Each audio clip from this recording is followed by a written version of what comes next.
Does that sound like an elusive little sign that I've got behind me? Does that sound like something that's sometimes far away? Rest, peace, quiet are not things that we readily value in our world. And when we do, it seems like perhaps we're being a little lazy. We're chasing after things like that. There is a man went to see his doctor at the insistence of his wife. That's the only way to get a man to a doctor, right? And I went to the doctor and I said, well, yeah, I got to be honest with you, I'm not doing the things I used to do. There are things that I'm really struggling with. Message coming up on the computer. There are things I'm struggling with in my life that I used to always do all the time that I am no longer seeming to be able to do. It used to be I've got a lot of work accomplished, and just as it seemed like I can never get around. Hi, Jaden. I can never get around to. She just wants to come see me. My computer's doing it. Well, let's do this. My computer's misbehaving on me. And Jaden's coming to see me, so maybe she's coming to fix the problem with the computer. I don't know. Anyways, he was saying, you know what? I can't seem to ever get to work the lawn. My wife is working hard around me around the house, and I just can't get off the couch. I don't know what's happening. The doctor ran a whole bunch of tests. He came back to him and said, I'm going to put this in simple English. You're lazy. He said, well, that's fine in simple English, but can you give it to me in Latin in a medical term so that when I go back and see my wife, she won't understand what you're saying? On the one hand, in our society, we seem to really look up to laziness. If you watch TV, if you talk to people today, there's something that seems our society admires it. And yet, on the other hand, busyness is actually the great source of pride in our life.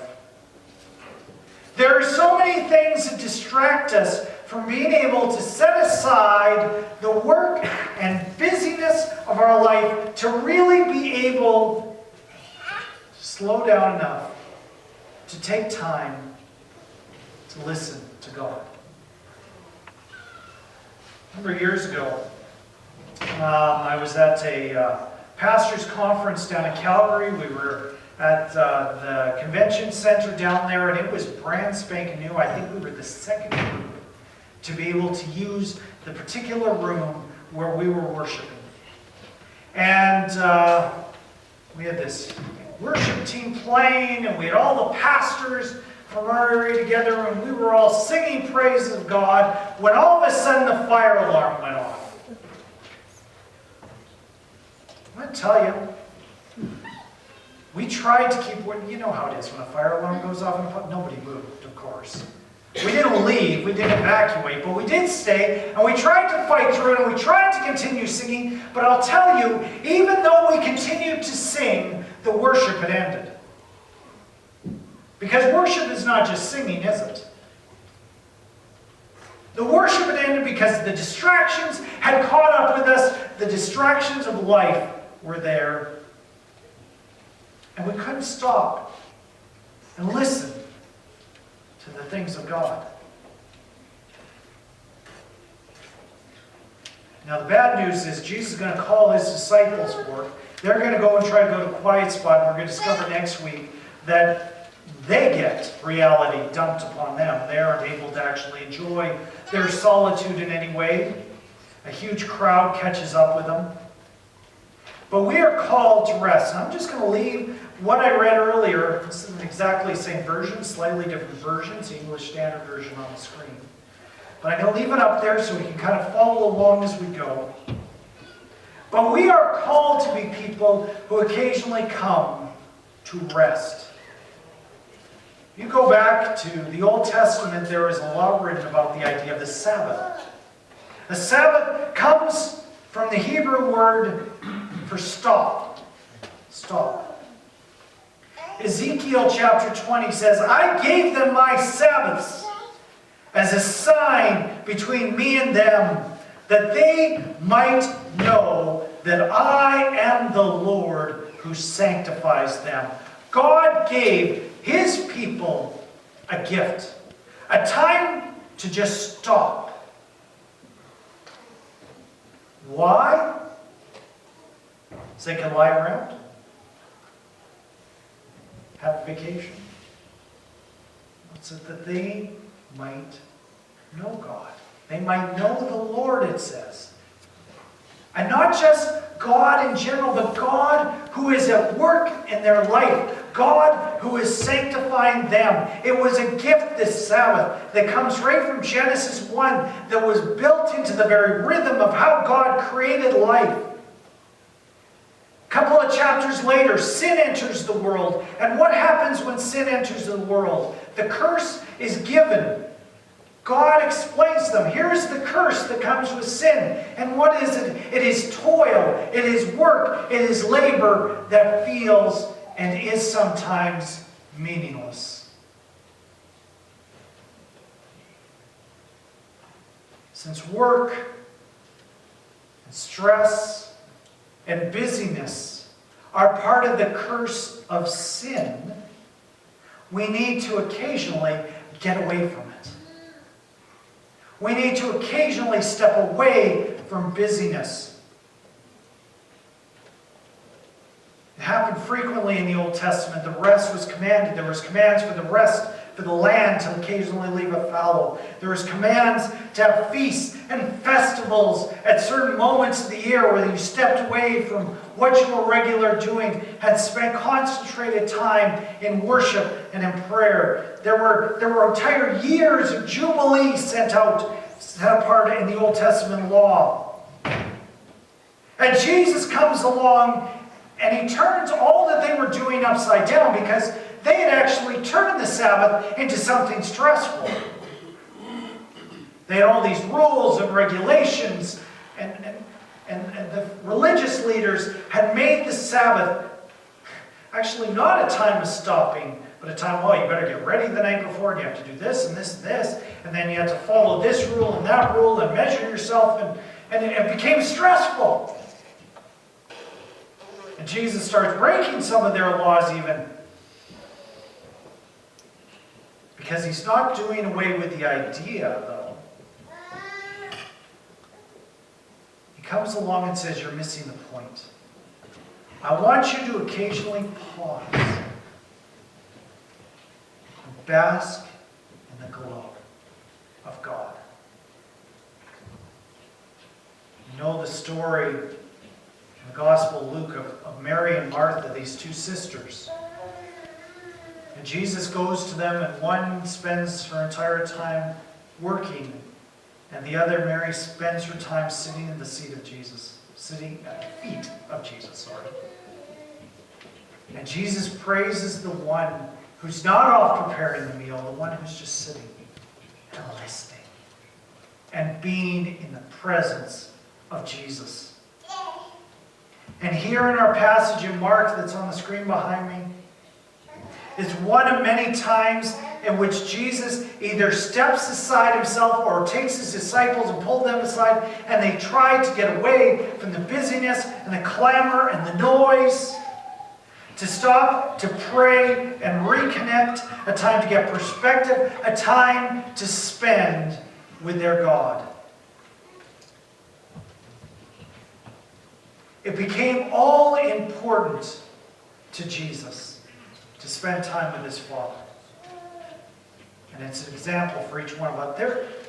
This is not about being lazy. In fact, Jesus says, you know what? There's a lot happening here. I got to get away from it. You know, this is in the context of the disciples coming back. Jesus sent them out. What? 6 teams of 2. I want you to head out to this village and that village and that village. I want you to preach in my name. I want you to bring healing. I want you to bring hope and love and salvation. I want you to point people towards me. Go out and do it. And they come back. And do you know what? It's a lot like what just happened a few minutes ago when Nels came up and told the story of the blessing bags. We kind of had that last Sunday night. We were picking our kids up, grabbing them, and all the teens were coming back from doing this. And what immediately happens? They've gone out, they've done the work of Jesus, and the stories start to flow out. Oh, there was this person, we prayed with that person, and there was this person who was saying, and we heard more stories than Nels had time to share this morning. Actually, I rephrase that, more stories than I would allow Nels to share this morning, because take the whole message time. I know he could have, and it would have been very powerful. So I asked the teens about what happened last week. Do you get some more stories? That's what's happening with disciples, right? They're coming back. Hey, guess what happened? And they're all excited, and they've got lots of stories, and they come back, and Jesus is surrounded by crowds, and there's more people to tell about love, and there's more people to heal, and there's more people who need to know. And in the midst of all that need, Jesus says, let's get in the boat. Let's get away for a minute. See, there's something about this in and out portion of Christianity, about a rhythm of life where we go out to the world and then back into Jesus. Rest is not about being lazy, it's about refocusing. Great German preacher during the World War II era, Dietrich Bonhoeffer, called his nation in the midst of being corrupted by Nazism back to the gospel, and eventually lost his life in a concentration camp because of it. He wrote a number of books, one of which in which he's calling the German people back to God. He has 2 chapters that are side by side, called The Day Together and The Day Alone. And the idea of the day together as part of the Christian calling is to get out into the world and spend time with people who desperately need to hear the message of Jesus. And then there's the day alone in which we get back and regroup and refocus, worshiping and praying and hearing the story of what Jesus is doing in our life. Jesus gives us jobs to do, and we go out and do it, but we also come back and refocus. We have this continual movement of going between what God has called us to do and work. And work being ministry, but it's also being the jobs He's given us. It's the work that He's given us in raising our children, and being part of a community, volunteering, all those things that we're called to do. But we also have moments of time where we stop. We put it aside. And if we're missing either one of those things, something's missing in the Christian walk. Jesus has sent His disciples out to work hard. And now, a pause. So that the work is not for the sake of the work, but it is for the sake of Jesus. And that we remember that it is all about Jesus. This is an opportunity to focus on the things of God. And we are designed to spend quiet time before our God. There's a lot of artificial attempts to do this in humanity. We know that there's something missing, so, you can go to almost any street corner these days and find yoga classes. You can find things like the Tai Chi and all those things to quiet your soul, quiet your mind. Why? Because society knows there's something missing. They don't want to insert being quiet before God in there, so we come up with other things. We know that we're too busy. We worship busyness. We worship, dare I say, stress. We take a pride in how busy we are. And God calls us to something different. And the world knows that this isn't working, so it comes up with all sorts of ways. We need, however, to learn to quiet our hearts before our God. Listen to these words of Charles Spurgeon. Even beasts of burden must be turned out to grass occasionally. The very sea pauses at ebb and flood. Earth keeps the Sabbath of the wintry months. And man, even when exalted to God's ambassador, must rest or faint. Must trim his lamp or let it burn low. Must recruit his vigor or grow prematurely old. In the long run, we shall do more, sometimes by doing less. See, the purpose of all this is we tend to lose sight. Do you know what's interesting? I was reading, as I was preparing for this, about a study that was done that was, over the course of the last 100 years, it was talking about the fact that in the Western world as a whole, we sleep 2 hours less a night on average than we did 100 years ago. And they kind of put it into a graph, and I was looking at this, about how slowly we've slept less, and I was looking at this graph. And there's more to it than this, but it struck me as interesting, okay? That as I was looking at this graph and I was thinking, the way this graph drops in our sleep life, I've noticed that this, as the graph gets lower and lower as how much sleep we get, the divorce rate gets higher and higher. I'm not sure that's completely a coincidence. Think it is? I'm not sure. Is there a connection between, I mean, we're not talking about sleep here in this passage, although that's part of it. We sleep because we can get rest. There is a connection between sleep and resting, certainly. You know, there are a lot of animals that have no trouble relaxing. I think of a bear. It can hibernate all winter. Why can it sleep all winter? What does it have to worry about? Who's going to come along and attack it? How about, ever watch a dog laying in a sunbeam? I mean, why do they do that? They're secure, they're safe. I'm going to tell you, the only way we can rest is to learn to be safe. I'm going to tell you an animal that has trouble sleeping. It's one we usually associate with sleep. It's the sheep. Sheep have something to worry about, don't they? I was reading a while back that sheep can even get themselves so worried into the point of exhaustion, they can actually bring themselves to the point of death.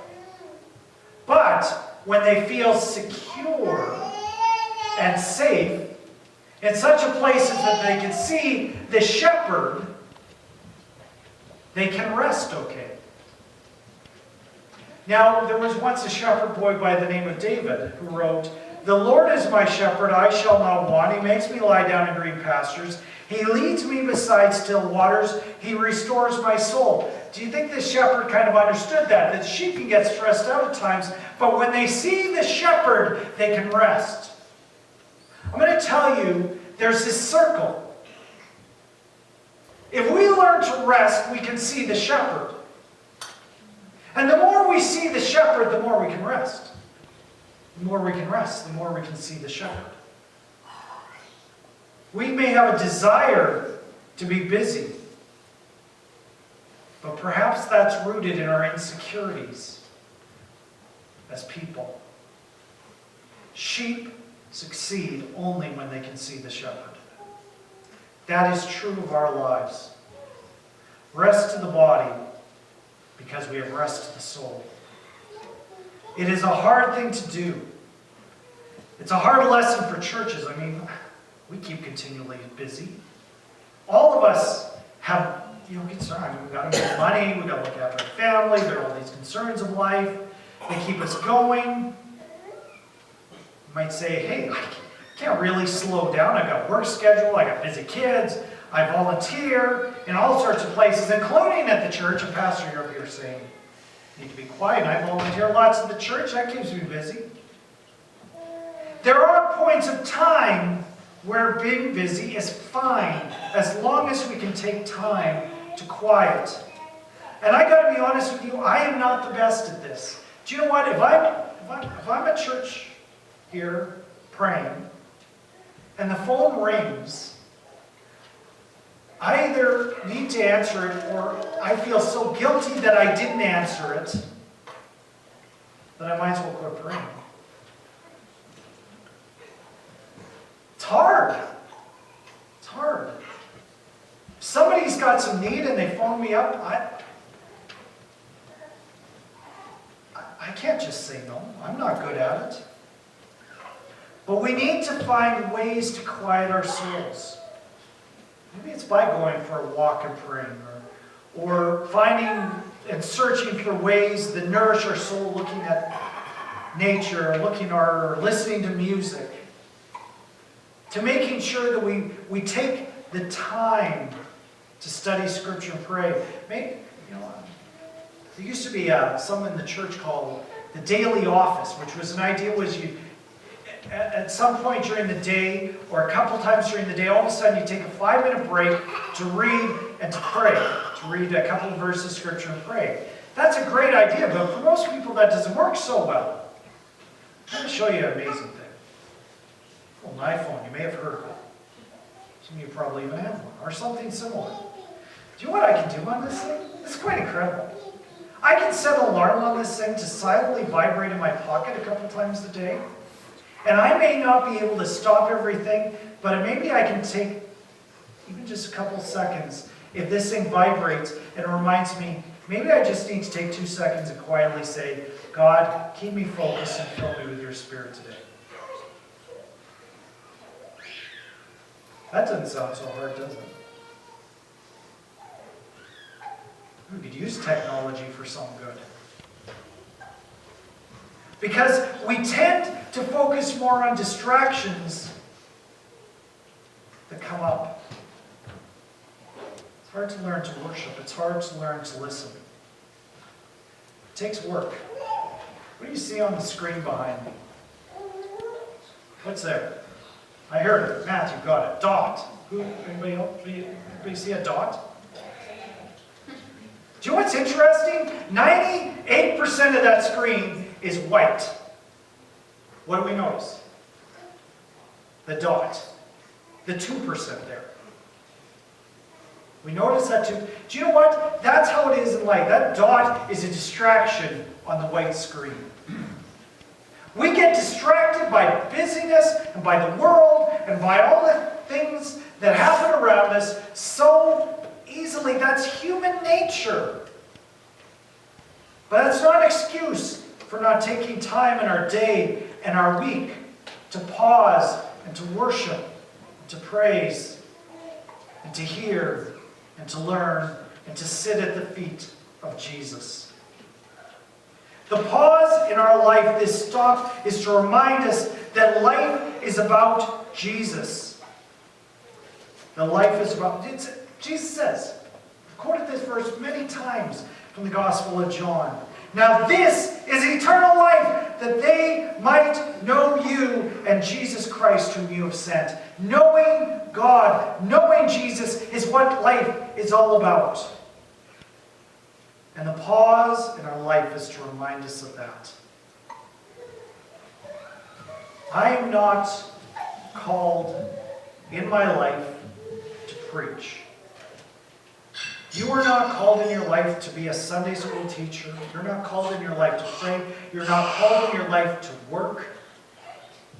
But all of us are called to serve Jesus. That's what we're called. To be servants of Jesus. And I'm going to tell you, if we never stop and listen to Jesus, we're going to forget that. We lose perspective.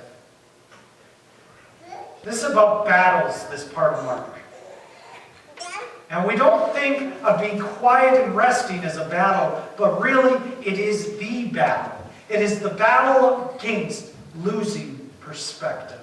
It is the battle against losing our vision for the things of Jesus. How do we learn to focus our eyes on Jesus? And that is to quiet. So we're going to sing.